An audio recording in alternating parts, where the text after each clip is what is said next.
এরপরে এই যে জিহ্বার নিচে, এই যে আমাদের মুখ, মুখের নিচে পাশে যে মুখের নিচে যে জিহ্বা, এই জিহ্বার নিচে এখানে থাকে হলো সাবলিঙ্গুয়াল গ্ল্যান্ড। আর এখানে হলো এই চাপার নিচের দিকে এই অংশটার মধ্যে থাকে হলো সাবম্যান্ডিবুলার গ্ল্যান্ড। এই যে এটা হলো সাব প্যারোটিড গ্ল্যান্ড, কানের কাছে থাকে, কানের কাছে থাকে প্যারোটিড গ্ল্যান্ড। সাবলিঙ্গুয়াল গ্ল্যান্ড থাকে হলো জিহ্বার নিচে, এই যে এখানে আমাদের জিহ্বাটা থাকে মুখে, এবং এই জিহ্বার নিচেই থাকে এই যে সাবলিঙ্গুয়াল গ্ল্যান্ড, সাবলিঙ্গুয়াল গ্ল্যান্ড। আর আমাদের এই যে চাপা বা আমাদের ম্যান্ডিবলের নিচের যে অংশটা, এখানে থাকে হলো সাবলিঙ্গুয়াল সাবম্যান্ডিবুলার গ্ল্যান্ড। আচ্ছা, এই যে স্যালাইভারি গ্ল্যান্ডকে আবার ভাগ করে দেখিয়েছে এখানে, এই যে প্যারোটিড, কানের কাছে প্যারোটিড গ্ল্যান্ড, জিহ্বার নিচে সাবলিঙ্গুয়াল গ্ল্যান্ড, আর হলো সাবম্যান্ডিবুলার গ্ল্যান্ড। তো এদের মূল কাজ হলো যে লালা তৈরি করা, মানে আমরা খাদ্যবস্তু খাওয়ার পর খাবারটাকে পিচ্ছিল করা, এবং আমাদের মুখে সাধারণত আমরা যে খাবারগুলা খাই তার মধ্যে যে কার্বোহাইড্রেট বা শর্করা জাতীয় খাদ্যগুলো থাকে, সেগুলো আমাদের মুখের মধ্যে পরিপাক হওয়া শুরু হয়ে যায়। এই যে এখানে খুব সুন্দর করে দেখানো হয়েছে তিন জোড়া লালা গ্রন্থি, তিন জোড়া লালা গ্রন্থি, এই যে কানের কাছাকাছি দুই পাশে অবস্থিত প্যারোটিড গ্ল্যান্ড, এই যে মুখ জিহ্বার নিচে সাবলিঙ্গুয়াল গ্ল্যান্ড, আর এই যে চাপার নিচের দিকে দুই পাশে এটা হলো সাবম্যান্ডিবুলার গ্ল্যান্ড, আর এটা হলো সাবলিঙ্গুয়াল গ্ল্যান্ড। আচ্ছা, তাহলে লালা বা থুতুর কাজ কি? মুখ ও মুখ গহ্বর সবসময় ভিজা রাখে, মানে আমাদের মুখ সবসময় ভিজা রাখা হলো লালার কাজ, না হলে এই লালার অনুপস্থিতিতে মুখ সবসময় শুকনো থাকতো। খাদ্যকে পিচ্ছিল করে এবং গিলার উপযোগী করে দেয়। আমরা খাবার খাওয়ার পর যদি শুকনা খাবার খাই, সেটা কিন্তু অনেক সময় দেখা যায় আমাদের গিলতে পানি লাগে, কিন্তু এই পানির কাজটাই সাধারণত করে এই খাদ্যবস্তুকে পিচ্ছিল করার জন্য এই লালাটা কাজ করে। খাদ্যকে হজমে সহায়তা করে, যেটা বললাম যে খাদ্য সাধারণত আমরা মনে করি যে খাবার খাওয়ার পর পেটে যে খাদ্যবস্তু হজম হওয়ার কাজ শুরু হয়, কিন্তু আসলে আমাদের মুখে থাকতে আমরা একটা খাবার খাওয়ার পর মুখে যখন চাবাই, ঠিক ওই সময় থেকেই যখন চাবাই, সেই চাবানোর সাথে সাথে লালা মুখে, এই যে এই সকল গ্রন্থিগুলা দিয়ে লালা আমাদের মুখে আসে, মুখে আসার পর সেই খাদ্য বস্তুটাকে পিচ্ছিল করে, নরম করে, এবং সাথে সাথেই এই শর্করা জাতীয় যে খাবারগুলা সেগুলা মুখের মধ্যেই, মানে ওই মুখের মধ্যেই সেটা হজম বা ডাইজেস্ট হওয়া শুরু হয়ে যায়। তো এটা কিভাবে হয় সেগুলো আমরা জানবো। তো খাদ্যকে হজমে সহায়তা করে, শরীরের ক্ষতিকর পদার্থ থুতুর মাধ্যমে বের করে দেয়। তাহলে শরীরের মধ্যে যে ক্ষতিকর পদার্থগুলো আছে সেটা আমরা থুতুর মাধ্যমে বের করে দিতে পারি। কথা বলতে সাহায্য করে, মুখটাকে সবসময় ভেজা রাখে, পিচ্ছিল রাখে, যার কারণে এটা কথা বলতে সাহায্য করে, জিহ্বাকে নাড়াতে সাহায্য করে, জীবাণু ধ্বংস করে, অ্যাসিড ও ক্ষারের ভারসাম্য রক্ষা করে, পানির ভারসাম্য রক্ষা করে। আচ্ছা, এরপর আসি গ্যাস্ট্রিক গ্ল্যান্ড বা গ্যাস্ট্রিক গ্রন্থি। পাকস্থলীতে তিন ধরনের প্রায় 50 কোটি গ্যাস্ট্রিক গ্রন্থি আছে। তাহলে আমাদের পাকস্থলীতে তিন ধরনের প্রায় 50 কোটি গ্যাস্ট্রিক গ্রন্থি আছে। একটা হলো কার্ডিয়াক গ্রন্থি, ফান্ডাস গ্রন্থি, আর একটা হলো পাইলোরিক গ্ল্যান্ড বা পাইলোরিক গ্রন্থি। মানে হলো যে পাকস্থলীকে আমরা তিনটা ভাগে ভাগ করেছিলাম, কার্ডিয়াক, ফান্ডাস, আর একটা হলো পাইলোরিক। কার্ডিয়াক অঞ্চলে যেই গ্ল্যান্ড গুলো থাকে সেটাকে বলা হয় কার্ডিয়াক গ্রন্থি, আর হলো ফান্ডাস অঞ্চলে যেগুলো থাকে সেগুলোকে বলা হয় ফান্ডাস গ্রন্থি, আর পাইলোরিক অঞ্চলে যেসব গ্রন্থি থাকে সেটাকে বলা হয় পাইলোরিক গ্রন্থি। আমরা ওই এর আগে অ্যানাটমি যখন পড়েছি যে পাকস্থলী, তখন পড়িয়েছিলাম যে আমাদের পাকস্থলীর কয়েকটা পার্ট, যার মধ্যে সবার উপরের পার্টটাকে বলা হয় কার্ডিয়াক কার্ডিয়াক পার্ট, আর সবার নিচের অংশটাকে বলা হয় পাইলোরিক পার্ট, আর মাঝখানে বডি থাকে এবং উপর দিকে ফান্ডাস থাকে। আচ্ছা, গ্যাস্ট্রিক গ্রন্থির কোষসমূহ। গ্যাস্ট্রিক গ্রন্থিতে কি কি কোষ থাকে? এখানে চার ধরনের কোষ থাকে। একটা হলো চিফ সেল, মিউকাস সেল, এজেন্টিফাইং সেল, আর একটা হলো অক্সান্টিক সেল। আচ্ছা, এরপর চিফ সেলের কাজ কি? চিফ সেল হলো হাইড্রোক্লোরিক অ্যাসিড, রেনিন, লাইপেজ ইত্যাদি এই কোষ থেকে নিঃসরণ করে। মিউকাস সেল এই কোষ থেকে মিউসিন নিঃসরিত হয়। এজেন্টিফিন সেল এই কোষ থেকে পেপসিন এনজাইম নিঃসৃত হয়। আর অক্সান্টিক সেল হলো এই কোষ থেকে লাইপেজ এনজাইম নিঃসরণ হয়। যাই হোক, এগুলা এত কঠিন কথাবার্তা আমাদের বুঝতে হবে না, এখান থেকে আমরা শুধু জেনে নিই। এরপর হলো গ্যাস্ট্রিক জুস। পাকস্থলীর বিভিন্ন গ্রন্থি থেকে নিঃসৃত রসের মিশ্রণকে গ্যাস্ট্রিক জুস বলে। একজন প্রাপ্তবয়স্ক মানুষের পাকস্থলী থেকে প্রতিদিন গড়ে 2 থেকে 2.5 লিটার গ্যাস্ট্রিক জুস ক্ষরণ হয়। আচ্ছা, এটা হলো যে আমাদের পাকস্থলীর গায়ে গ্যাস্ট্রিক যে গ্ল্যান্ড থাকে সেখান থেকে এই আমরা এর আগে যে গ্যাস্ট্রিক এই সেলগুলা পড়লাম, এখান থেকে এই যে বিভিন্ন ধরনের আমরা অ্যাসিড এবং এখান থেকে আমরা এনজাইমের নাম পড়েছি, মিউসিন, এরপর হলো পেপসিন এনজাইম ইত্যাদি। এই সকল জিনিসগুলোকে একত্রে বলা হয় গ্যাস্ট্রিক জুস। হ্যাঁ, এবং এই পাকস্থলীর গায়ে যে এই সকল গ্ল্যান্ড থেকে এই গ্যাস্ট্রিক জুস গুলা প্রতিনিয়ত বের হয়। যখন আমরা বিশেষ করে খাবার খাই, তখন খাবার খাওয়ার পর আমাদের পাকস্থলীতে এক ধরনের স্টিমুলেশন যায়। যখন পাকস্থলীতে খাবার যায়, তখন পাকস্থলীর গায়ে একটা স্টিমুলেশন হয়, যার কারণে যার প্রতিক্রিয়ার ফলে সেখান থেকে গ্যাস্ট্রিক জুস গুলা নিঃসরণ হয়। একজন প্রাপ্তবয়স্ক মানুষের পাকস্থলী থেকে প্রতিদিন গড়ে 2 থেকে 2.5 লিটার গ্যাস্ট্রিক জুস ক্ষরণ হয়। মানে আমরা যখন খাবার খাই, আমাদের পাকস্থলীতে সেই সময় গ্যাস্ট্রিক জুসটা নিঃসরণ হয়। এবং এই গ্যাস্ট্রিক জুসের কাজ কি? যে আমাদের খাদ্যবস্তুগুলোকে হজমে সহায়তা করা। এবং প্রতিদিন গড়ে 2 থেকে সাধারণত 2.5 লিটার গ্যাস্ট্রিক জুস ক্ষরণ হতে পারে। গ্যাস্ট্রিক জুসের কাজ কি? পেপসিন প্রোটিন জাতীয় খাদ্য হজমে সহায়তা করে। রেনিন দুধকে ছানাতে পরিণত করে বা দুধ জাতীয় খাবারকে হজমে সহায়তা করে হলো রেনিন। বিভিন্ন বর্জ্য পদার্থ দেহ থেকে নিষ্কাশন করে। মিউসিন HCl এর হাত থেকে পাকস্থলীকে রক্ষা করে। HCl টা হলো একটা অ্যাসিড, আর মিউসিনটা সাধারণত ক্ষারীয় একটা অবস্থা বজায় রাখে, যার ফলে পাকস্থলী ক্ষয় যায় না বা পাকস্থলীতে কোনো প্রকার আলসার তৈরি হয় না। HCl হাইড্রোক্লোরিক অ্যাসিড রোগ জীবাণু ধ্বংস করে। লাইপেজ ফ্যাট বা চর্বি জাতীয় খাদ্য হজম করে। তার মানে এখানে কয়েকটা পয়েন্ট আছে। আমরা খাদ্যবস্তু খাই যেগুলা, তার মধ্যে প্রধানত মূলত কয়েকটা উপাদান থাকে: কার্বোহাইড্রেট, প্রোটিন, আর একটা হলো লিপিড বা ফ্যাট। তো কার্বোহাইড্রেটটা তো যেটা বললাম যে আমাদের মুখেই সেটা হজমের ডাইজেস্টের প্রক্রিয়াটা শুরু হয়ে যায়। এরপর পেটে আসার পর দেখা যায় যে প্রোটিন জাতীয় যে খাদ্যগুলা সেগুলা পেপসিন, গ্যাস্ট্রিক জুসের মধ্যে যে একটা অংশ পেপসিন থাকে, এই পেপসিনটা হলো প্রোটিন জাতীয় খাদ্যবস্তুকে হজমে সহায়তা করে। এছাড়া রেনিন হলো আমরা দুধ জাতীয় খাবার খেলে এই রেনিন যে এনজাইমটা সেটা দুধকে হজমে সহায়তা করে।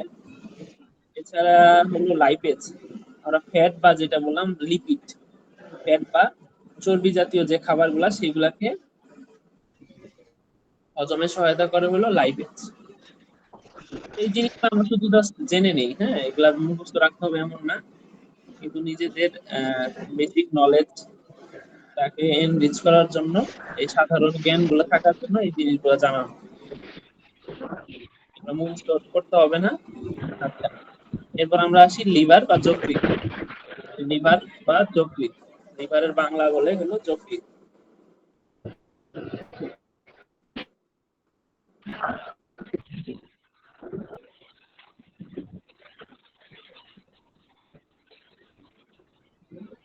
একটা ভিডিও দেখাই। পেটের এই যে এই অংশে সাধারণত লিভার বা যকৃৎটা থাকে।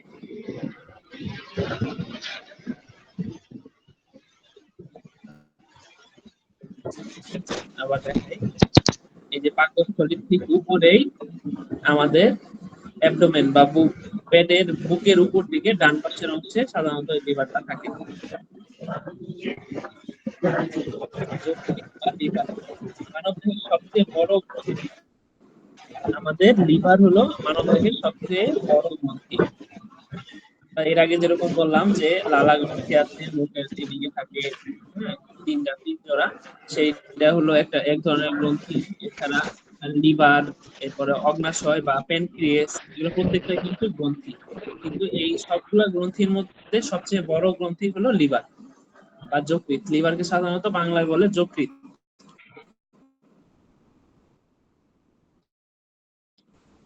এটি উদর বা উদর গহ্বরের উপরিভাগে ডায়াফ্রামের নিচে ডিওডেনাম ও ডান কিডনির উপরে পাকস্থলীর ডান পাশে অবস্থিত। আচ্ছা, একজন প্রাপ্তবয়স্ক মানুষের লিভার প্রতি প্রায় 1.5 কেজি ওজনের হয়ে থাকে। এর রং লালচে বাদামি। আচ্ছা, যেটা বললাম যে একজন মানুষের লিভার 1.5 কেজি পর্যন্ত হতে পারে, 1.5 কেজি ওজনের হতে পারে। আর এই লিভারটা কোথায় থাকে? এটা হলো আমাদের এই যে অ্যাবডোমেনের উপরের অংশ, মানে বুকের ডান পাশে, বুকের ডান পাশে, এই যে আমাদের বুকের এই যে ডান পাশের অংশে এই লিভারটা এই যে সাধারণত এইভাবে থাকে।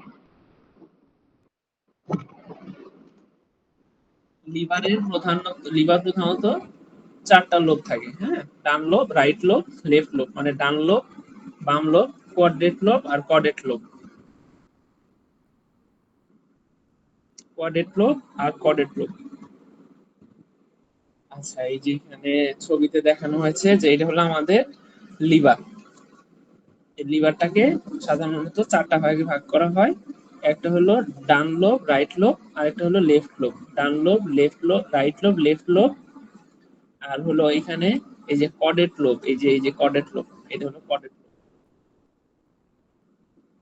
ছবি এঁকে দেখাই। এটা হলো রাইট লোব, মানে ডান লোব।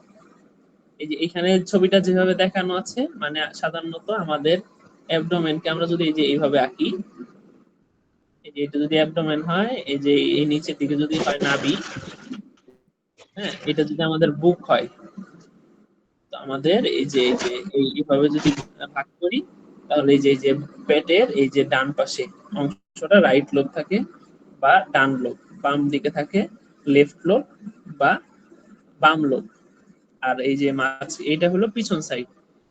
এই লিভারটাকে যদি আমি এই যে সামনের দিক থেকে দেখলে এরকম দেখা যাবে, আর যদি এটা আমি পিছন দিক থেকে দেখি তখন পাবো এই যে এখানে হলো কর্ডেট লোব একটা পার্ট, আর একটা হচ্ছে কোয়াড্রেট লোব। দেখো এগুলা লোব এত জানতে হবে না। তো এরপর আসি হলো এখানে যে এই লিভারের সাথে সাধারণত লাগানো থাকে যে গল ব্লাডার। গল ব্লাডার মানে হলো পিত্তথলি।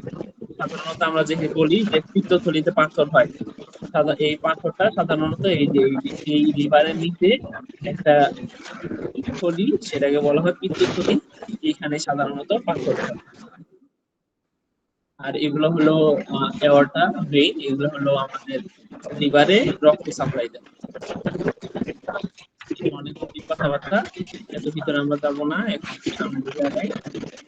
এই যে লিভারে তুমি বললে এটা হলো ডান লোব, এটা হলো বাম লোব, এই যে নিচের দিকে দেখা যায় যে গল ব্লাডার থাকে।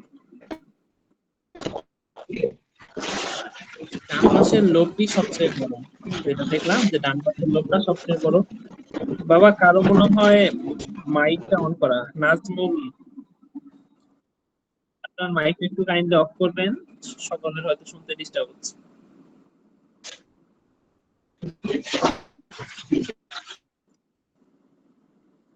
আচ্ছা, ঠিক আছে, তাহলে হলো ডান পাশের লোকটি সবচেয়ে বড়। লিভারের নিচের দিকে পিত্তথলি সংযুক্ত থাকে। লিভারের নিচের দিকে পিত্তথলি সংযুক্ত থাকে। লিভারের অপর নাম হেপাটিক। লিভারের অপর নাম হেপাটিক। তাই লিভারের নালীকে বলা হয় হেপাটিক ডাক্ট। লিভার থেকে যে নালীটা বের হয় সেটাকে বলা হয় হেপাটিক ডাক্ট। এটি পিত্তথলি ও ডিওডেনামের সাথে যুক্ত। আচ্ছা, এই জিনিসটা আমরা একটু সামনে গেলে জানতে পারবো। লিভার থেকে নিঃসৃত রসকে বলা হয় হেপাটিক জুস। আচ্ছা, একটা জিনিস সহজভাবে বুঝাই। এর আগে আমরা বললাম গ্যাস্ট্রিক জুস, আর এখানে পেলাম হেপাটিক জুস। মানে কি, যে আমরা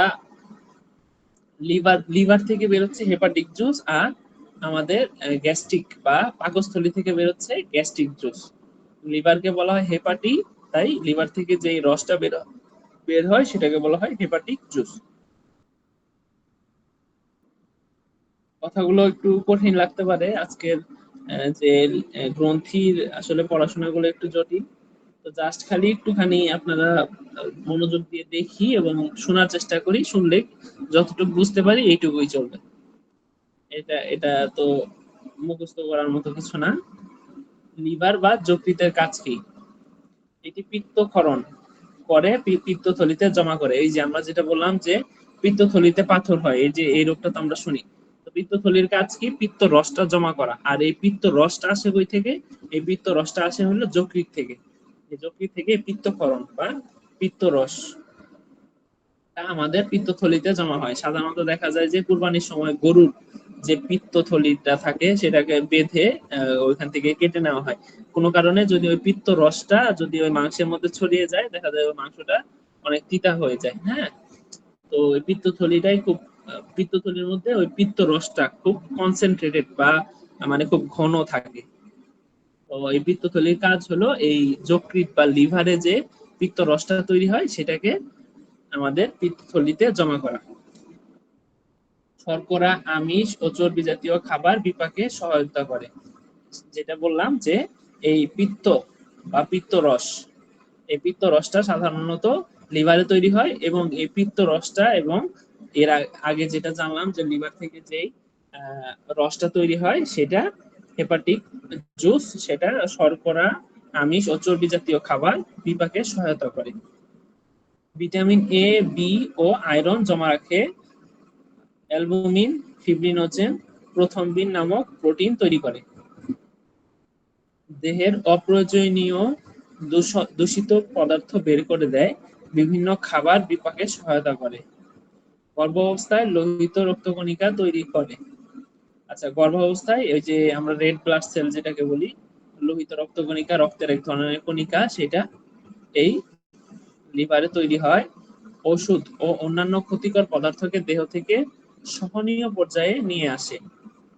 তাহলে হলো ওষুধ ও অন্যান্য ক্ষতিকর পদার্থকে দেহে সহনীয় পর্যায়ে নিয়ে আসে, পরে কিডনির মাধ্যমে দেহ থেকে বের করে দেয়। এই যে আমরা যে সকল ওষুধগুলা খাই সেগুলো সাধারণত এই লিভার বা কিডনি দিয়ে আগে পরিপাক হয়, পরিপাক হয়ে এই কিডনির মাধ্যমে সাধারণত বের হয়ে যায়। আর যে সকল ওষুধগুলা এই আমাদের লিভারের সাহায্যে বের হয়ে যায় সেটা হলো লিভার থেকে রস এসে সেটা আবার ওই যে আমাদের পায়ুপথ দিয়ে পায়খানার সাথে বের হয়ে যায়। যার কারণে দেখা যায় যে আমাদের এই লিভারের যদি সমস্যা থাকে, সেই লিভারের সমস্যা থেকে সাধারণত জন্ডিস তৈরি হয়। লিভার যখন ঠিক মতো কাজ করতে না পারে তখন আমাদের শরীর হলুদ হয়ে যায় এবং সেই কন্ডিশনটাকে বলা হয় জন্ডিস। এবং জন্ডিস হলে দেখা যায় যে আমাদের পুরো শরীর হলুদ হয়ে যায় এবং প্রস্রাব এবং আমাদের চোখের যে চারপাশে যে অংশগুলা, জিহ্বার নিচে, হাত পা, এইগুলা হলুদ হয়ে যায়। সেক্ষেত্রে জন্ডিস ডেভেলপ করে। এবং আরেকটা রোগ হয় লিভারে, আমরা সাধারণত জানি যে ফ্যাটি লিভার। এই রোগটা হয়তো আমরা অনেকে শুনেছি। তো ফ্যাটি লিভার কি? আমাদের এই যে লিভারের মধ্যে যখন ফ্যাট জমে, এই যে এরকম দানা দানা ফ্যাট, মানে লিভারের মধ্যে যতটুকু ফ্যাট থাকার কথা তার থেকে যখন বেশি ফ্যাট জমে তখন সেটাকে বলা হয় ফ্যাটি লিভার। এবং ফ্যাটি লিভার এটা বিভিন্ন গ্রেডিং থাকে। Fatty liver grade 1, fatty liver grade 2, হ্যাঁ, এরকম। সাধারণত যারা বেশি পরিমাণ ভাত খায়, হ্যাঁ, বা কার্বোহাইড্রেট জাতীয় খাবার খায় তাদের সাধারণত এই ফ্যাটি লিভার রোগটা হয়ে থাকে। এছাড়া লিভার সিরোসিস এই রোগও হয় লিভারে। এই লিভার সিরোসিস যে রোগটা শুনেছি আমরা সেটা লিভারে হয়। হ্যাঁ, এছাড়া লিভার ক্যান্সার হতে পারে। তো এই সকল রোগ সাধারণত আমাদের লিভারে হয়ে থাকে।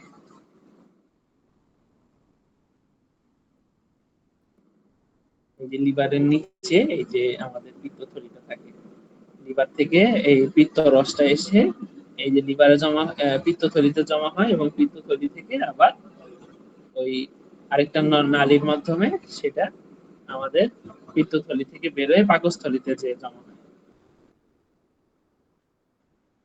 আচ্ছা, পিত্তথলি, এখন আমরা জানবো পিত্তথলি সম্পর্কে।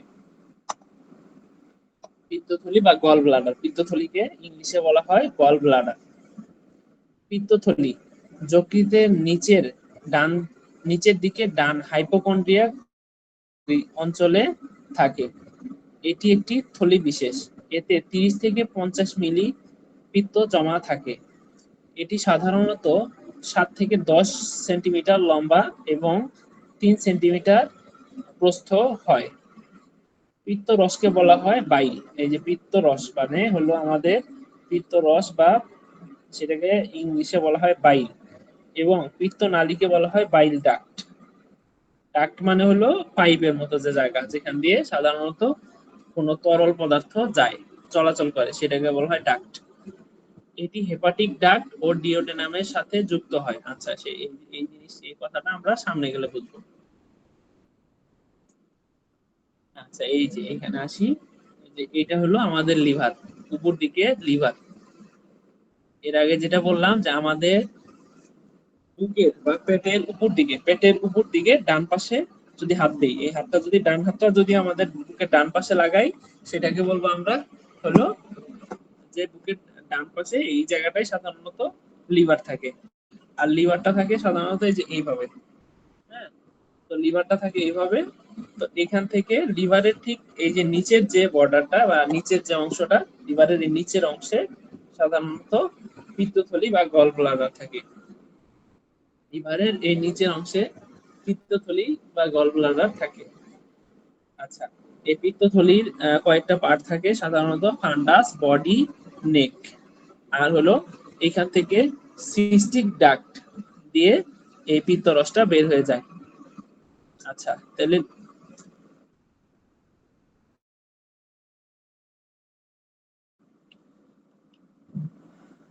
আচ্ছা, তো এখানে সাধারণত এই যে লিভার থেকে এই যে হেপাটিক ডাক্ট, এই যে যেটা বললাম যে লিভার তৈরি করে হলো এই বাইলটা, বাইল বা ওই পিত্তরসটা তৈরি করে কে?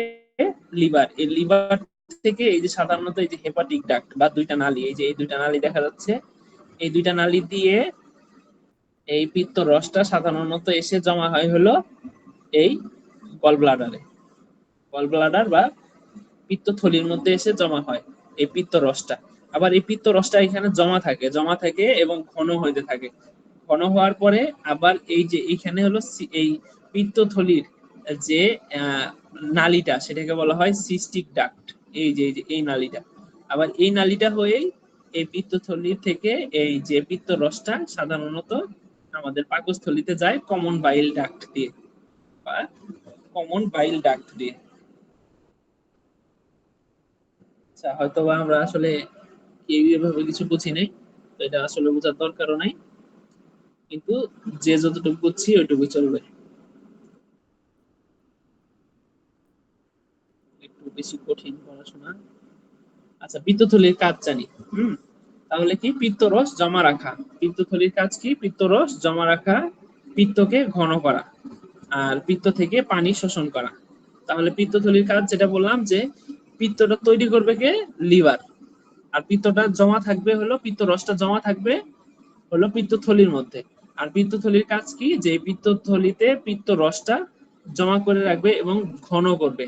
ঘনটা কিভাবে হয়? যখন এই পিত্ত রস থেকে পানিটা শোষণ করে এবং পিত্তটা ঘন হয় ওই সময়।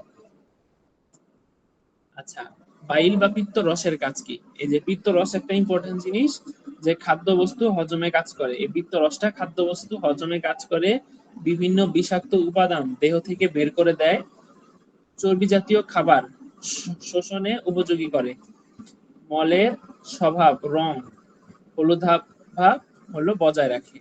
যেটা বললাম যে যখন এই লিভারের সমস্যা হয় তখন দেখা যায় যে এই বাইলটা ঠিক মতো তৈরি হতে পারে না, এবং তখন সাধারণত বডিতে হলুদা ভাব দেখা যায়, তখন সেটাকে, সেই কন্ডিশনটাকে আমরা বলি জন্ডিস।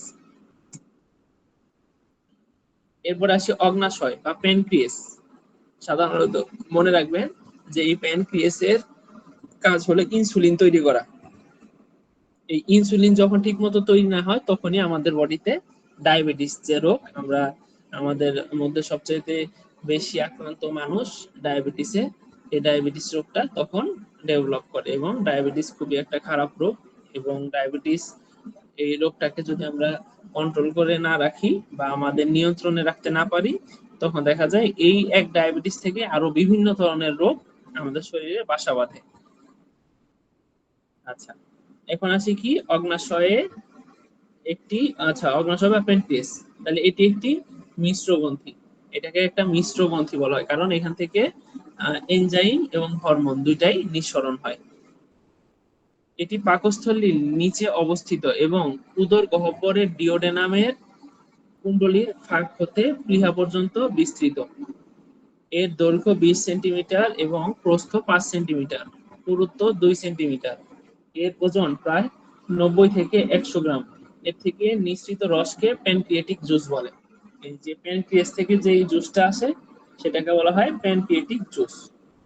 এর আগে আমরা জানছিলাম যে লিভার থেকে যেটা আসে সেটাকে বলে হেপাটিক জুস, আর হলো আমাদের পাকস্থলী থেকে যে জুসটা আসে সেটাকে বলা হয় গ্যাস্ট্রিক জুস। এছাড়া এর মধ্যে আইলেটস অফ ল্যাঙ্গারহ্যান্স নামক এক ধরনের হরমোন গ্রন্থি থাকে। এই যে প্যানক্রিয়াসের এই আইলেটস অফ ল্যাঙ্গারহ্যান্স এই একটা ধরনের একটা হরমোন গ্রন্থি থাকে। এটা একটা ইম্পর্টেন্ট জিনিস, এখান থেকে সাধারণত ইনসুলিনটা তৈরি হয়।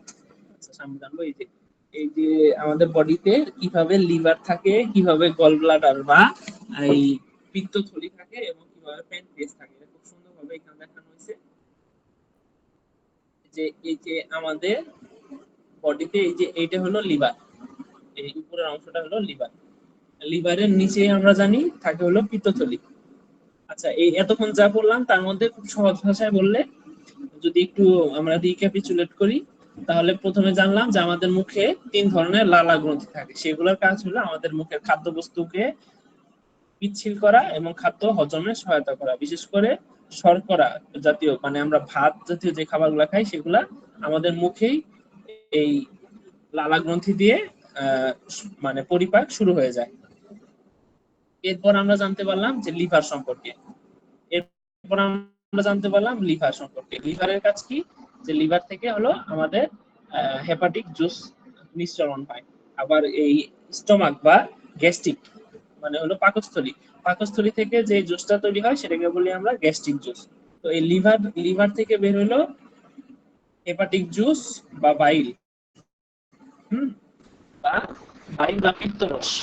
এই পিত্তরসটা আমাদের এই গল ব্লাডারে এসে গল ব্লাডার বা পিত্তথলিতে এসে জমা হলো এবং সেখান থেকে জমা থাকার পর আবার এই পিত্ত নালী দিয়ে এই পিত্ত রসটা আবার এসে জমা হবে হলো আমাদের পাকস্থলীর নিচের অংশে। মানে পাকস্থলীর নিচে আমরা যে ক্ষুদ্রান্ত বৃহদান্ত ভাগ করেছিলাম গত ক্লাসে, যারা ছিলেন তারা এই কথাগুলো হয়তো বা বুঝবেন কিছু, যে আমাদের পাকস্থলীর পরের কিছু অংশকে আমরা ভাগ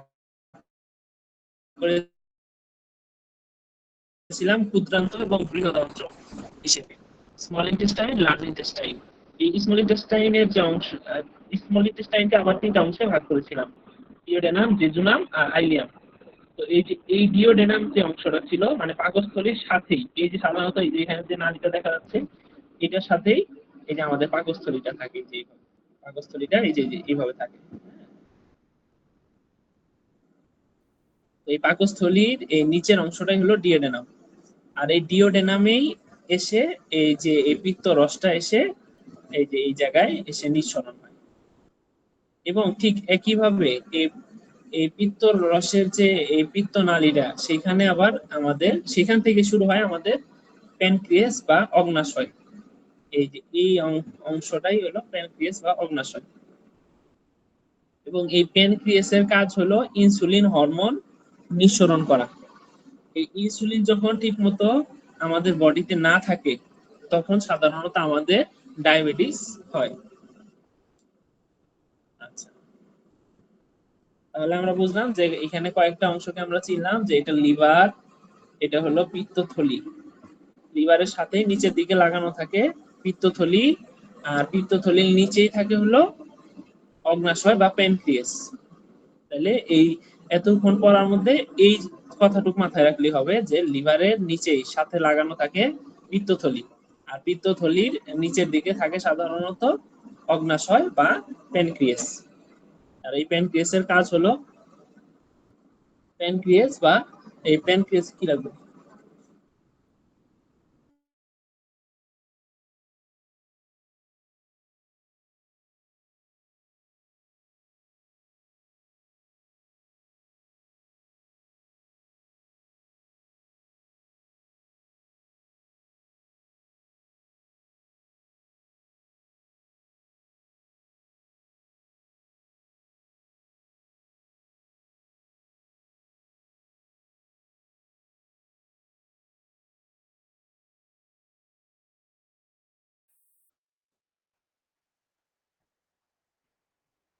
হ্যালো স্যার, আপনার কথা শোনা যাইতেছে না।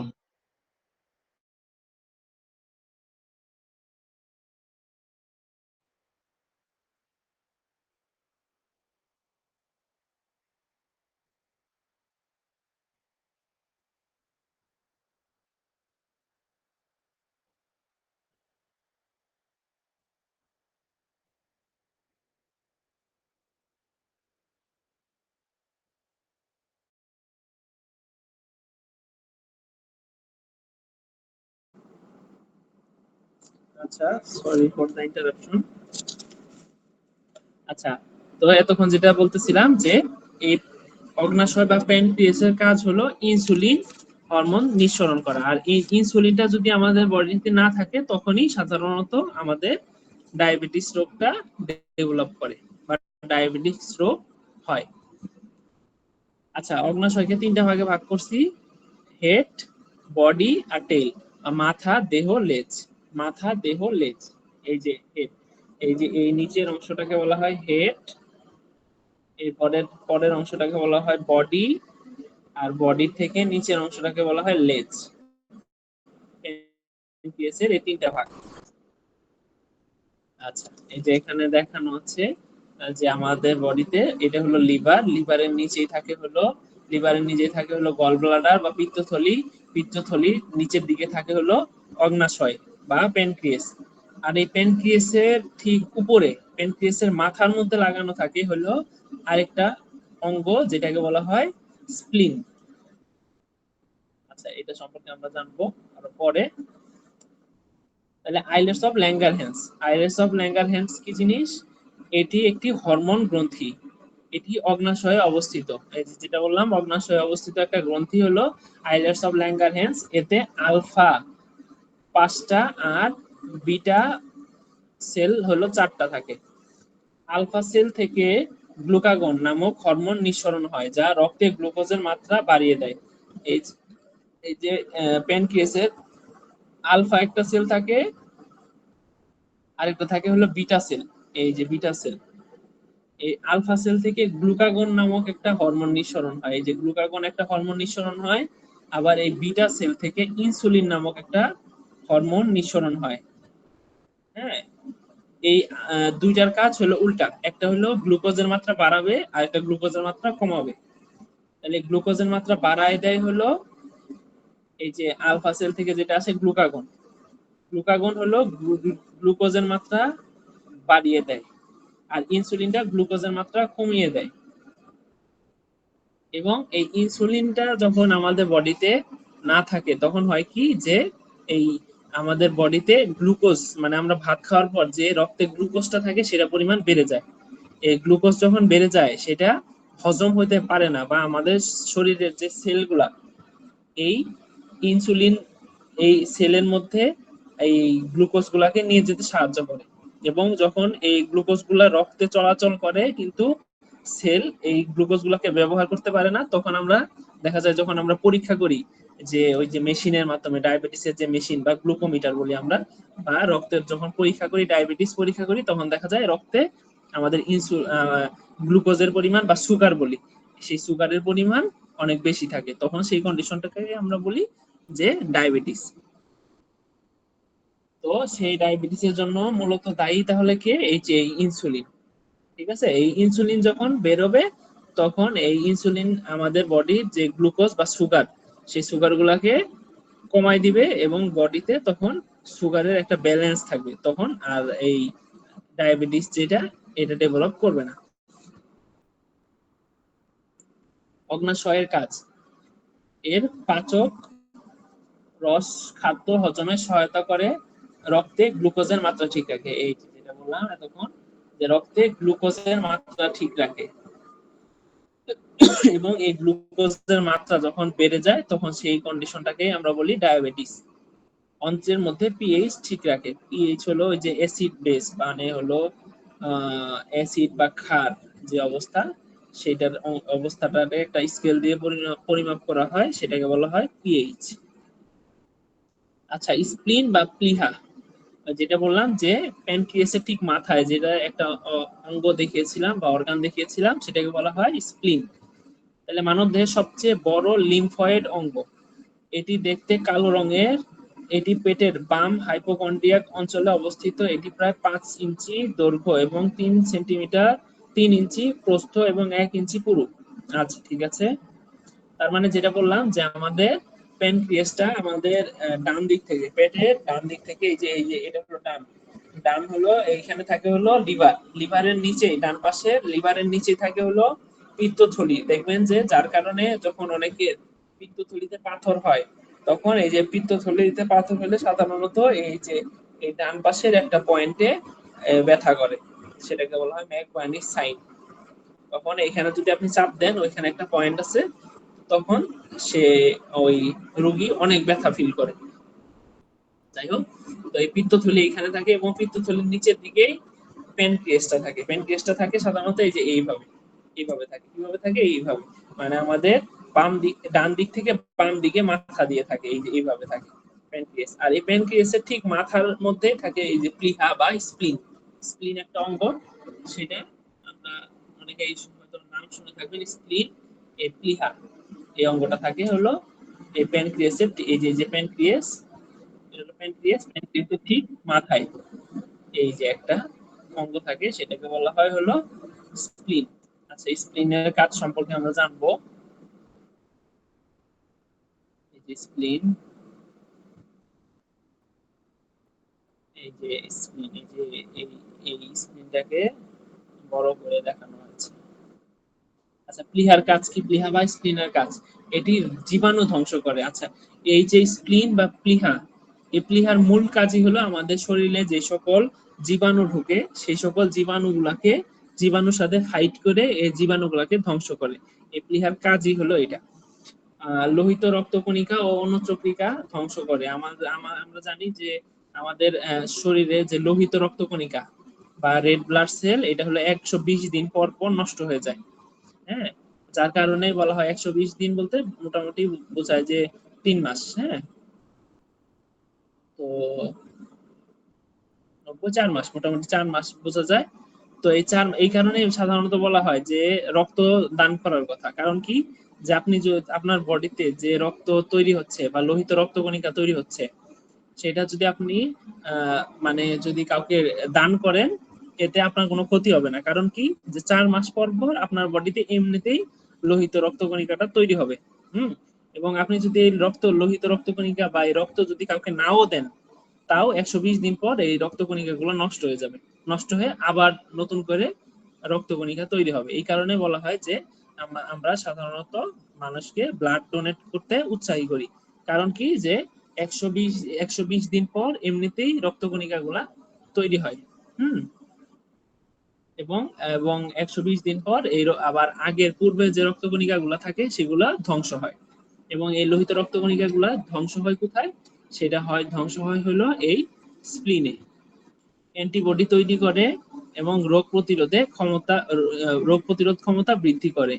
গর্ভাবস্থায় লোহিত রক্তকণিকা তৈরি করে সাময়িকভাবে 300 মিলি রক্ত জমা রাখে। এই স্প্লিন বা প্লিহা 300 মিলি পর্যন্ত রক্ত জমা রাখতে পারে।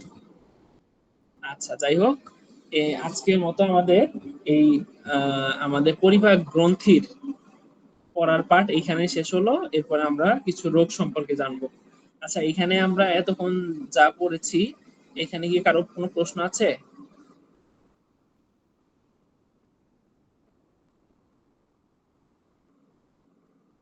আচ্ছা, যদি এখানে তেমন কোনো প্রশ্ন না থাকে, তাহলে আমরা এখন আর এই পড়াটা কি আবার আমাদের রিপ্লে হবে, রিভিশন দেওয়া হবে নাকি হ্যাঁ হ্যাঁ হ্যাঁ, এখানেই সামনে শেষ? আবার এটা রিভিশন দেওয়া হবে। তবে একটা জিনিস, কি এটা অনলাইন না অফলাইন? এটা অনলাইনে আবার আসবে। হ্যাঁ, ক্লাসগুলো আবার রিভিশন জি ক্লাস আসবে, সমস্যা নাই। কিন্তু মানে এতক্ষণ যে জিনিসগুলো পড়িয়েছি এগুলা যে আপনাকে মুখস্থ রাখতে হবে এমন কিছু না, এটা জাস্ট শুধু আপনার বেসিক ধারণা, জি জি, মানে যেমন একবার মাথায় ঢুকাইলাম, যা ঢুকছে তা হইলো, দু একবারে আবার এটা রিভিশন দিলে হয়তো বা সুন্দর ঢুকবে। হ্যাঁ হ্যাঁ, এই অনেক জন্য কিছু এই জানতে প্রশ্ন। পারবেন। আজকের পড়াটা এমনি তো একটু জটিল পড়া আগের গুলার থেকে। হ্যাঁ, আজকে এই পরিপাক গ্রন্থি মানে পরিপাক নালী যেগুলো পড়িয়েছিলাম তখন ছিলেন আপনি? না না, আমি আজকেই ফার্স্ট ক্লাসে ঢুকছি তো, ও তাই আচ্ছা, অনেক হয়তো কিছু হ্যাঁ আজকে যার কারণে হয়তো আপনার কাছে অনেক কিছু একটু কঠিন লাগবে। হ্যাঁ, এর আগে আমরা এই যে এখানে এই যে পরিপাক নালী একদম মুখ থেকে শুরু করে, হ্যাঁ, এই যে পরিপাক নালীগুলো আমরা পড়েছিলাম। তো সমস্যা নাই, সেইগুলা, ইনশাল্লাহ হয়ে হ্যাঁ যাবে। এগুলা আমি আবার, মোটামুটি অনেক কিছুই বুঝি, শুধু বাংলা স্বাভাবিকভাবে সবই বুঝি। ইংরেজি আমার মাথার উপরে হাওয়া দাওয়া চলে যায়, এটাই সমস্যা। আচ্ছা এই যে বাংলা যা বুঝেছেন মনে হয় আমি এখন সব রিভিশন বলতে পারবো আচ্ছা, মোটামুটি, সমস্যা মাশাআল্লাহ, নাই, কিন্তু ঠিক ইংরেজি আছে। শুধু মাথার উপরে কিছু, হাওয়ায় উড়ে যায়। হ্যাঁ হ্যাঁ, আসলে হয়েছে কি যে এই মেডিকেল রিলেটেড পড়াশোনাগুলা দেখা যায় সবকিছুই ইংলিশে হয়। হ্যাঁ, এটা যার আমার কারণে, মাথায় ওই দিনকে তো আমি অফলাইনে ক্লাসে গিয়ে আমার মাথা, আমি কি স্যার আমি করবো না, আমার টাকা সব ঘুরাই দেন। আপনি 2-3টা ক্লাস করেন। আচ্ছা সমস্যা নাই, তাও আমি যতটুকু সম্ভব বাংলায় বোঝানোর চেষ্টা করি। কিন্তু হয়েছে হয়েছে কি যে আমাদের বডির কিছু পার্টের নাম যেগুলা ইংলিশ, হ্যাঁ, সেটাকে আর হ্যাঁ, বাংলা বলা যায় না। যেমন দেখেন এই যে পাকস্থলীর তিনটা অংশ, হ্যাঁ, একটা হলো ফান্ডাস, বডি আর পাইলোরাস। ফান্ডাস এর বাংলা ফান্ডাসি, বডিকে আমি দেহ বলতে পারি, পাইলোরাস এর বাংলা পাইলোরাসি, বুঝছেন? যার জি কারণে স্যার। এগুলা কিছু কিছু ইংলিশ নাম থাকে, এগুলো জানতে হয়। কিন্তু আপনাদের এইসব আসলে একদম মাথায় রাখা, মুখস্থ যেহেতু রাখাটা এত আমরা কিন্তু গুরুত্বপূর্ণ না। সচরাচর কথা বলার সময় দেহকে বডিই বলি, হ্যাঁ ইংলিশটাই হ্যাঁ ব্যবহার হ্যাঁ, করি, কিন্তু এটা যে ইংরেজি ইংলিশটাই, শব্দ এটা জানি না। হ্যাঁ হ্যাঁ সেটাই।